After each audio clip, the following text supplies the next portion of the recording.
Hey LJ, I'm gonna do a little review of those chords for the Pixies song because it is kind of hard. I just looked at the tabs, and the one thing about tabs, a lot of times they include extra notes, or sometimes they use pieces of chords, so it can be kind of a challenge to figure out what you're supposed to do when you're starting out. So the Pixies song only has, I think it only has 6 chords in the whole thing, so I'll do more of a close-up so you can see, and I'll link back and forth between this video and the other Pixies video. So the first chord, well, I'll play the main part of the song, goes E major, C sharp minor, G sharp major, and then A major. So it's like...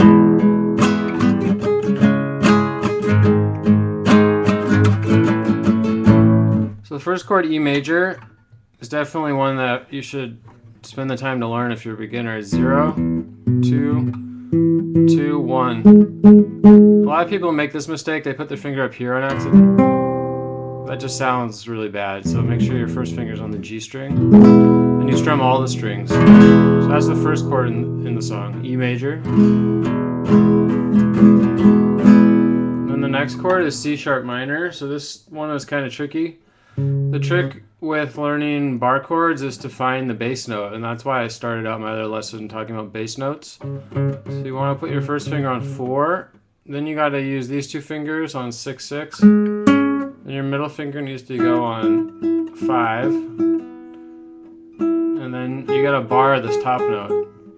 You notice I'm muting, my finger's not on top of the string, it's just running into it. So I'm muting out this bottom string. But in one of the tabs it actually says to hold this down, which is really confusing if you're a beginner, because the actual bass note for where this chord gets its name is right here. This note is C sharp. This note is G sharp, but sometimes what people do when you're playing bar chords on the 5th string, they add the bass below it. But I've always played the song like this, just with this bass note. So when I'm looking at tabs, a lot of times I just ignore the advice of whoever tabbed it, because people just do it. It's just an opinion on what they think is going on with the song. So there's C sharp minor. So that's a 5th string minor bar chord. 4, 6, 6, 5, 4. A few trick tips with bar chords is make sure you keep these fingers smashed together, because a lot of beginners will kind of release these fingers, but you really want them smashed together, and you want it to feel like it's just one finger, basically, like that. So like there's a smooth surface. And you can actually practice this. I have my students practice going like this without their guitar.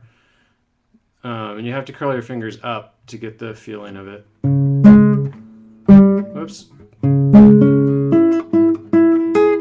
You can also practice just going like this. This is how I learned bar chords, just playing the notes separate, because you'll hear a lot of this kind of stuff when you first learn. A lot of rattling, so you just got to make tiny adjustments until you can do it. So that's C sharp minor. Then you move every note down. So all my fingers just move down. Down is this direction towards the bass. So this next chord, if you move everything down and you bar the top 2 strings, is G sharp major. So it's kind of weird. It's a bit confusing when you first start learning guitar, because this same shape, when moved down, this minor chord becomes a major chord. And that just has to do with the tuning of the guitar. And as you get more advanced, you'll understand what's actually happening with that. But so you move it down here. So this is 4, 6, 6, 5, 4, 4. That's G sharp major. So after that, the next chord is A major, which is the same exact shape as this one, as G sharp major, but it's on the 5th fret. So that's 5, 7, 7, 6, 5, 5. So the whole verse goes E major, C sharp minor, then you move it down, G sharp major, A major. And these chords, if you're a beginner, are going to come up everywhere. I mean, these shapes are just super common, this minor and this major. So it's worth spending like a couple weeks just getting these down really well. Because it's not like you're learning some obscure riff that you're never going to reuse. You're going to reuse this all the time. So here's the verse.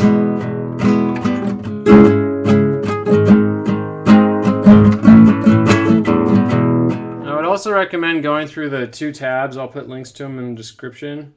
And looking at how they each write this out. Because some of them will show for the C sharp minor chord, they'll have an extra 4 down here. But as I was saying, a lot of people just add that in the bass. But being able to recognize when that's happening in the tab is important, because as you start to be able to locate where the root note is, or the bass notes of these chords, then you'll be able to process songs a lot faster and retain songs a lot longer in your mind. So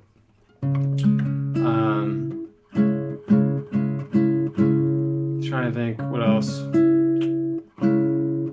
So after the verse, then you gotta go to the chorus part when they say way out in the water. So really it's gonna use the same chords, but in a different order, and then it's gonna have 2 other chords. So E major, and then instead of going to C sharp minor, you go to G sharp major, then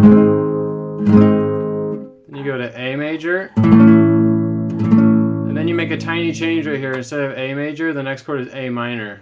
So you lift this finger up, your middle finger, and I'll even put it on top of this finger if I'm playing on acoustic or nylon, so I have more strength, because now you have to bar 3 notes.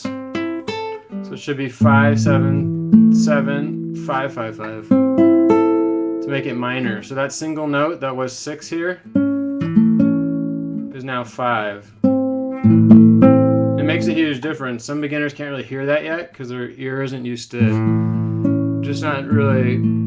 Your ear gets better the longer you play music. So that's the major note, this is the minor note. So from A major to A minor. And that's a really good thing to practice too. This chord can be super brutal if you have like thick 12 gauge strings on acoustic.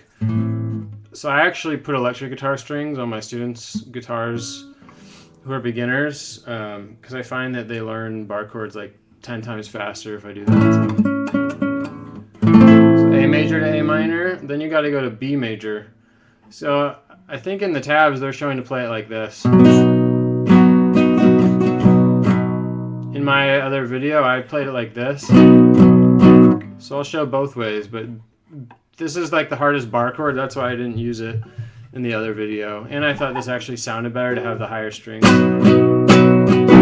But that was just my preference. But this is B major, this note is B. So you hold down that bass note, then you play 4, 4, 4 with the same finger, with your 3rd finger. Don't try to go like that. That's just not practical. So you have to learn how to do it like this. So 2, 4, 4, 4. And then if you want, you can also bar this.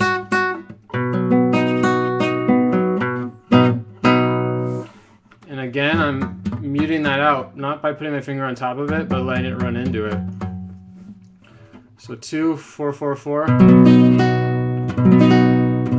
That's B major. So you can do it like that.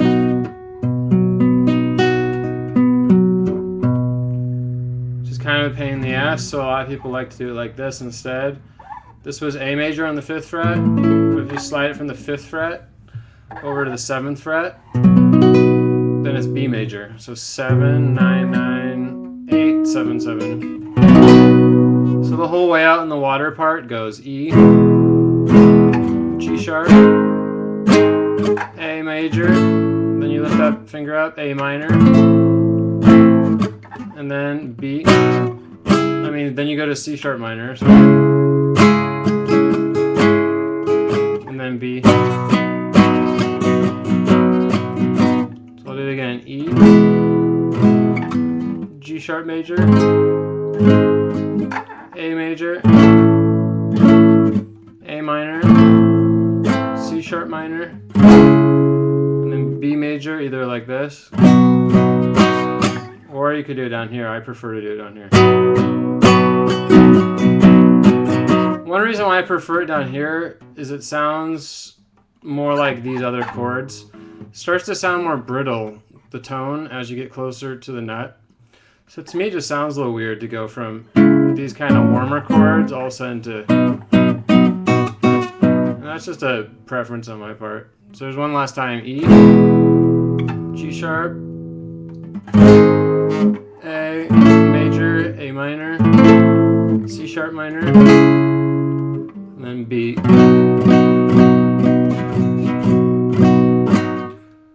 So I'll do both parts. Hopefully this closer up view is helpful. And then I'll give a few tips on how to make sense of all this stuff. If I don't know how far along you are, but E. So the verse goes E major, C sharp minor, G sharp major, A major. One more time, E major, C sharp minor, G sharp major, A major. And then the next part, the way out in the water, goes E, G sharp major, A major, A minor, C sharp minor, and then B major. Or I could have done down here. So one thing I've noticed after teaching guitar for a long time is that a lot of people are just lazy. I mean, that's just, I think, true for everybody when you're learning anything that's technical. Because learning guitar is actually a really technical thing to do. The thing is, like, it's easy to kind of bypass worrying about the technical side and trying to come up with ways to cheat, but ultimately you just kind of have to take the time to learn a little bit of the theory or a little bit of, or to really dig into a few tabs. So one thing I've been doing is making my students actually physically write out a lot of the tabs, because it forces you to just pay attention to detail. So if you actually take maybe one of the tabs for the song and just print out some tabs, which you can do for free on, if you type in blank guitar tabs on Google, and just take some time and copy the tabs verbatim. You don't even have to think what you're doing, just copy it. What will start to happen is your brain will be able to process what's going on with these chords. Because when I look at tab and when people have been playing guitar for a long time, you see all those numbers. But you basically just locate the information you need. So it takes like 10 seconds to figure out what's happening. Whereas if you haven't really thought about the particular chords, like that this C sharp minor is 4 6 6 5 4. Like I know that, but when I look at the tab, it takes about half of a second to see what that shape is. So I'm not actually thinking about those numbers. I'm just like, oh, it's a C sharp minor chord, because I took the time at some point to actually think about all those numbers. So then I just bypass that stage really fast by realizing, oh, it's a minor chord because of that shape. So you kind of start to see the shapes through the numbers, but the only way to learn how to do that is to either play guitar for a lot of years and just gain experience, or you can speed up that process by printing out some blank tabs and just physically writing it down. So that's what I would recommend. And I mean, I teach guitar to people in person, so I just force them to do that at different times, depending on how hard the song is. And I just kind of learned that it speeds things up. Because if I just show them how to do it, I might be able to kind of move their hands around and get them to do it. But then they end up not understanding it, or they just forget, or they don't see the pattern. So like I could play this chord, C sharp minor, but then like if I play E minor, I don't know why, but because they haven't written it down and sort of thought about the details of the chord, they just don't see that this is the same as this. I mean, I can show them it's the same shape, but as soon as they have to kind of do it themselves, they just don't get it. So I would recommend printing out some of those blank tabs, and I'll put a link to the site I use to do that. And you can just print out as many as you want and then just copy down little parts of the songs you like. And that's what I did a lot when I was starting out. I just printed out like all the songs I was really into. I would just print them out. and just look at them, even though I couldn't play them yet because I wasn't very good at guitar. Like I would just listen to the song and look at the what I wanted to do, and maybe even copy some of it down.